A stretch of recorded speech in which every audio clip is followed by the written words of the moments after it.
सबसे पहले चूंकि हुकूमती रिप्रेजेंटेटिव यहाँ पर मौजूद हैं तो उनसे पूछना ये बनता है कि ये जो इस्तीफा आया है आज चेयरमैन नैब का, तो ये कैसे हुआ? क्योंकि उन्होंने जो अपनी एक्सप्लेनेशन दी है उसमें उन्होंने बहुत सारी बातें की हैं। उन्होंने कहा है कि मैं आपको पढ़ के बता देती हूँ, किसी दबाव के सामने नहीं झुका, अपनी जिंदगी और पेशावराना करियर में कानून के मुताबिक काम करने की कोशिश की, प्रेशर में था।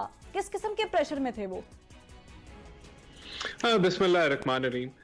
देखिए, ये तो वही बेहतर एक्सप्लेन कर सकते हैं कि वो किस किस्म के प्रेशर में थे, लेकिन मैं आपको ये जरूर बता सकता हूँ कि हमारे पास ये ऑप्शन थी कि हम नैब के वो जो काले कानून जो पहले थे, जिसको मुख्तलिफ जस्टिसेस ने कहा कि पॉलिटिकल विक्टिमाइजेशन, पॉलिटिकल इंजीनियरिंग और ह्यूमन राइट्स के वायलेशन के लिए नैब इस्तेमाल होती रही है, और पूरी जो अपोजिशन थी इमरान खान के दौर में, उसके ऊपर एसिड बियॉन्ड मीन के केस बना के इंक्वायरी स्टेज के ऊपर हफ्तों नहीं, महीनों नहीं, सालों जेलों की सलाखों के पीछे डाला, उसको पॉलिटिकल विक्टिमाइजेशन के लिए इस्तेमाल किया। तो वो काले कानून का बाब हमने बंद कर दिया। हमारे पे इल्जाम लगता है कि हमने कोई एनआरओ लिया, 1100 अरब रुपए के केसेस माफ करा दिए, लेकिन ये हकीकत है कि 4 साल जो पीटीआई की हुकूमत थी वो एक धेले की करप्शन साबित नहीं कर सकते। ये अलग बात है कि करप्शन परसेप्शन इंडेक्स कहती है कि पीटीआई की दौरे हुकूमत सबसे करप्ट तरीन हुकूमत थी, जो 117 से करप्शन परसेप्शन को 140 पे लेगी,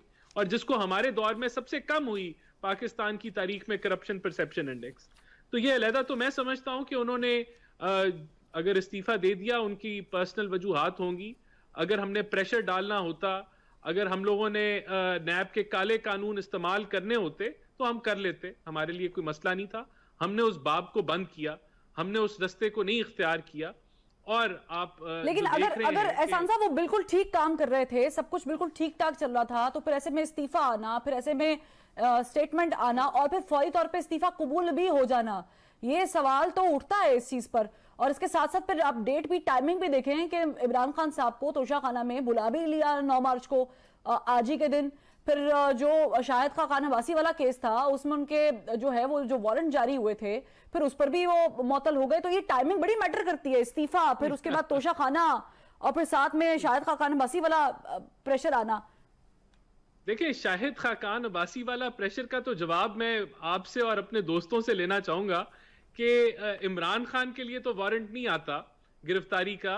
इमरान खान के लिए तो अदालतें बड़े तसल्ली से इंतजार करती हैं, मौके पे मौका देती हैं, जलसा गाह प्रोवाइड करती हैं लाहौर हाई कोर्ट में कि वहां बंदे इकट्ठे करें, उनके लिए इंतजार किया जाता है। लेकिन शाहिद खान अब्बासी को ये दोहरा कानून जो है वो उनके लिए नहीं आगे लाया जाता। तो ये सवाल तो हमारा बनता है कि वहां तो हर किस्म की रियायत, शाहिद खान अब्बासी तो खुद अदालत जा रहे थे। ये तो सवाल मेरा बनता है, ये आपका तो नहीं बनता कि ये किस किस्म की यहाँ जो है वो अदालतें जो हैं वो फैसले कर रही हैं कि एक आदमी के लिए तो सारा कानून लेट जाता है और इंतजार में रहता है और कोई मसला नहीं है, और उधर शाहिद खान अब्बासी का रगड़ा आप निकाल दें फौरन ही जो है वो अरेस्ट वारंट जारी करके। तो ये तो हमारा सवाल बनता है। लेकिन अदालतें बैठती हैं, वो आपका एक अपना मौकिफ है, लेकिन इमरान खान साहब पेश भी होते हैं, तो ऐसा भी कहीं पर नहीं होता कि फिर पेश नहीं, तो शाहिद खान भी पेश होते नहीं, शाहिद खान भी पेश हो रहे हैं, हर अपने केस में वो जा रहे हैं। कोई केस उन्होंने मिस नहीं किया, बल्कि आज भी रिपोर्ट है कि वो लेट हो गए, वो जा रहे थे अदालत में। ठीक है, लेकिन जो नहीं पेश होता उसके लिए तो आप बताएं ना किस तरीके से। लेकिन जो आइन के मुताबिक रिक्वायरमेंट है कि हुकूमत और ऑपोजिशन ने मुशावरत करनी है, उसके मुताबिक लगेगा। अब ऑपोजिशन लीडर का इंतजार किया जाए कि वो चेंज हो, ये कब तक असेंबली में पहुंचते, मेरा नहीं ख्याल। कोई जो आइन के मुताबिक जो प्रोसीजर है उसके मुताबिक लगाया जाएगा। देखिए, यहाँ मैं एक पिछले पॉइंट के ऊपर रिबाट करना चाहता हूं, अगर आप इजाजत दें। देखें, जो जुडिशरी है या रूल ऑफ लॉ की इंडेक्स है पाकिस्तान में, वो 129 आउट ऑफ 140 है। तो इसके लिए बड़ा तगोदो की है हमारी जुडिशरी ने पिछले 72 सालों में कि वो दुनिया में सिर्फ 11 पॉइंट्स रह गए बॉटम में जाने के लिए। तो बहुत सारे मसाइल हैं जुडिशरी के, जिसका जस्टिस सिद्दीकी ने भी जिक्र किया, मां की कसमें खा के। फिर यहाँ ये भी देखा है इस मुल्क ने कि व्हाट्सएप के ऊपर JIT तश्कील होती रही, और फिर जो साकिब निसार साहब का जो टेन्योर था और उसके बाद भी जो मामलात होते रहे। यहाँ यही सुप्रीम कोर्ट जो है एक CPO की ट्रांसफर पोस्टिंग को भी सुनती है बड़े आराम से, और उसकी फिर ऑडियो लीक्स भी हमें अलग कहानी बताती हैं कि वो किसके साथ लिंक्ड हैं। परवेज इलाही साहब जो हैं वो भी टेलीफोन के ऊपर डिक्टेशन देते हैं, जजों से जाके मिलने की कोशिश करते हैं, मुलाकातें करते हैं, बेंच फिक्स कराते हैं। फिर लाहौर हाई कोर्ट में के जो एक जस्टिस हैं, उनके दामाद जो हैं वो बड़ी जल्दी काबीना का हिस्सा बनते हैं, उनको मुर्शद का लक़ब दिया जाता है।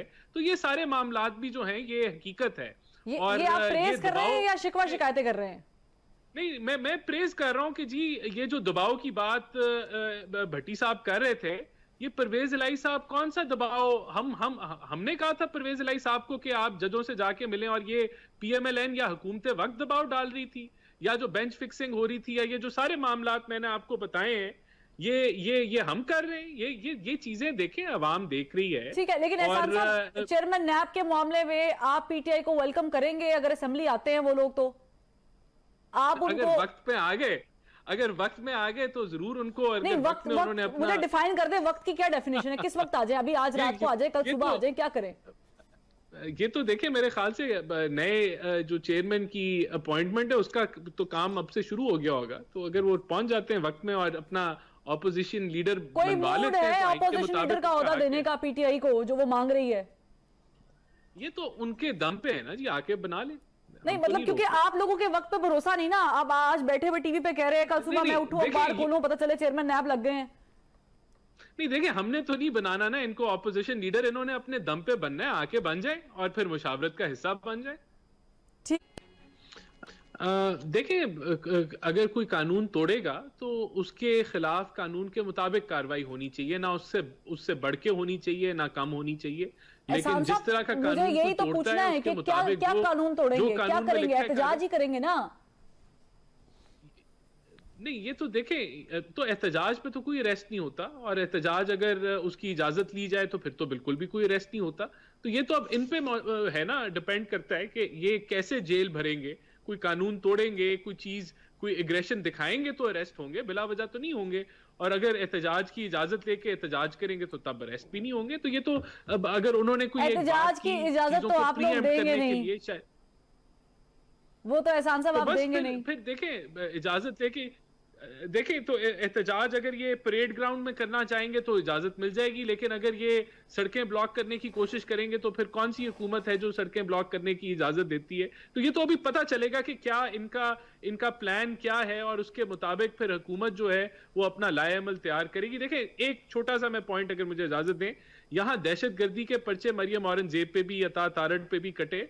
इसके ऊपर जो राजा फारूक हैदर थे उनपे जो है वो गद्दारी का भी पर्चा कट गया। ये चीजें नहीं होनी चाहिए, हमें भी नहीं करनी चाहिए, तब भी नहीं होनी चाहिए थी। बिल्कुल बिल्कुल, मैं